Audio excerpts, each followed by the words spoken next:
when I shoot 2-year-olds, Yeah. because I wouldn't be able to enjoy everything that comes with deer hunting to the degree that I do.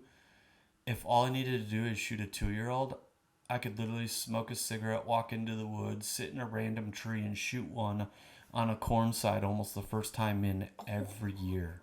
So true. That's literally the guys who shoot those deer. I mean, that's what they do. The weird part is that some of those guys will wait around to the last week of October, and then they'll just go sit where they're seeing bucks come out. But these bucks are 2 and 3-year-olds, and they're not really sense safe, and they shoot these young deer.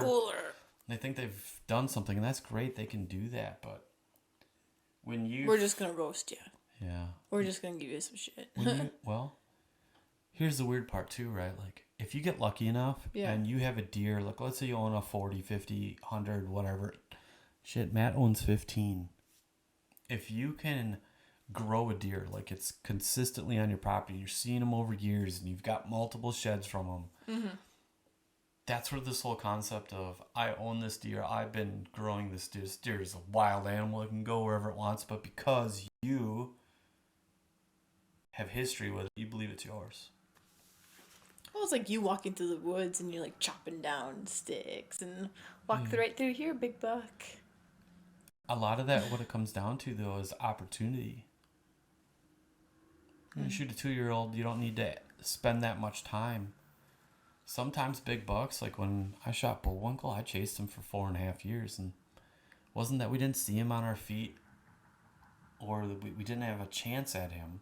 We're always in the woods, we'd always see him, but man, he only moved like that first 5 to 10 minutes, and then he'd bed down the rest of the day. It was a very short area. His core area ended up being like 8 acres.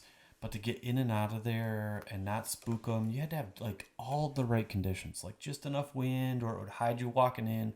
Had to be going the right direction. Had to be the right time of year. The food source had to be right. Like there's so much that had to happen. Like hanging the set in the middle of the night during a pouring rainstorm. So that way you didn't do it when it was like quiet in the morning, walking in. Like so many things go into it, and like part of that chess, part of that struggle, is like part of the story. It's part of why I do it. It's, to me, it's the addiction. Do you think next time we talk you should talk about the Bullwinkle story? Yeah, maybe.